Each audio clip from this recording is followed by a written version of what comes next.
тази серия ще ви запознаем с 3 манастира, които са били част Софийската Мала Света гора. Това са Обрадовски манастир, Свети Мина, Куриловския манастир, Свети Иван Рилски и Подгомерския манастир, Свети Димитър. Входът на Обрадовски манастир, Свети Мина, край София.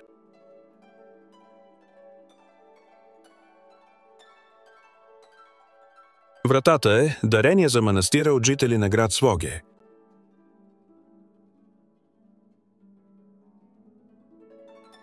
През средновековието на това място е бил построен комплекс от църкви и манастири, като част от Софийската Мала Света гора и са разрушени от турците.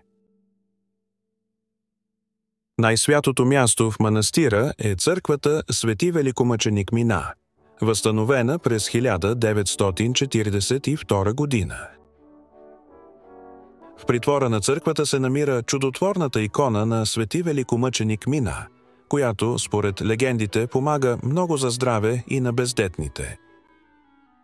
Всичко в църквата е дарение от богомолци.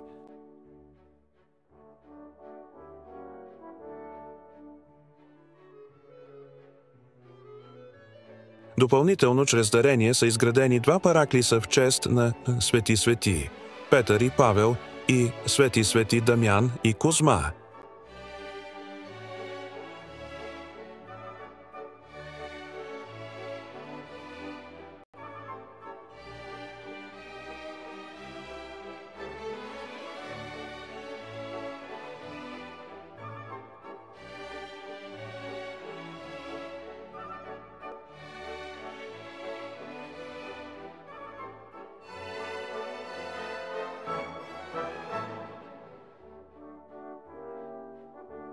Курилски манастир Свети Иван Рилски се намира на десния бряг на река Искър в полите на Западна Стара планина.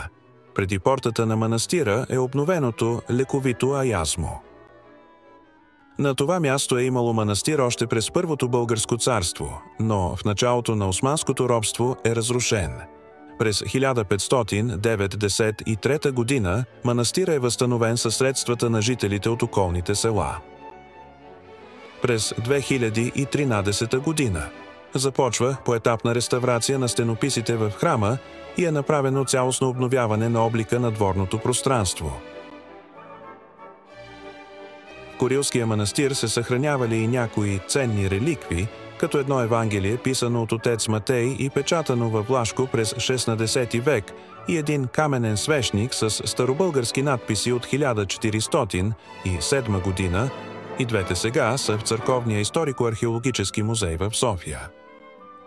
През 1593 година е построена сегашната църква и е изписана през 1596 година от известния живописец Пимен Зографски. През 1830 година към църквата се пристроява вътрешно предверие, където е изписана образа на патрона Свети Иван Рилски. 19 години по-късно е построен втори притвор. Най-старата част на храма от 1593 година.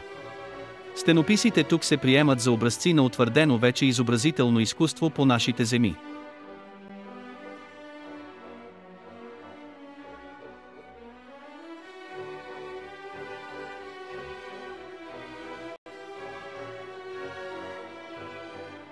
Тук са нарисувани образите на Свети Константин и Елена, Свети Пантелеймон и Свети Никола.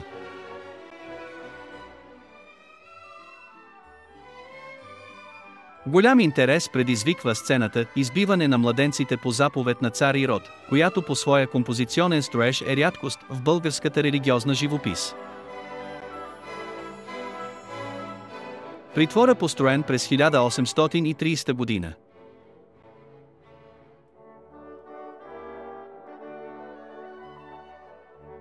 Самото място около манастира е тихо, спокойно и много приятно. Вероятно за това манастира е предоставил част от собствеността си за психиатрична клиника. Панорама към Подгомерският манастир, Свети Димитър, който и част от Софийската Мала Света гора, предполага се, че манастирът е основан през 13 век. В момента манастирът е недействащ, изоставен, ограден и заключен. Не се допуска посещението му и за това са използвани снимки от интернет. Манастирът представлява комплекс от черква, жилищни и стопански сгради. В манастира е устроен дом за възрастни хора с умствена изостаналост. В периода от 16 до 18 век манастирът е бил едно от книжовните огнища в Софийско и в него е имало богата библиотека. Опит с подръчни средства да се предпази църквата от срутване.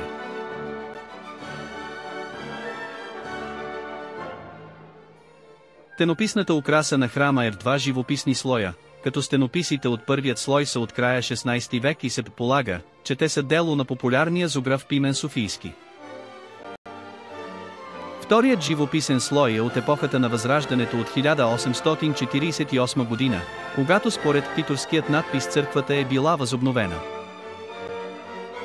Оцелените до наши дни стенописни изображения в църквата са ценни произведения на българското средновековно и възрожденско монументално изобразително изкуство.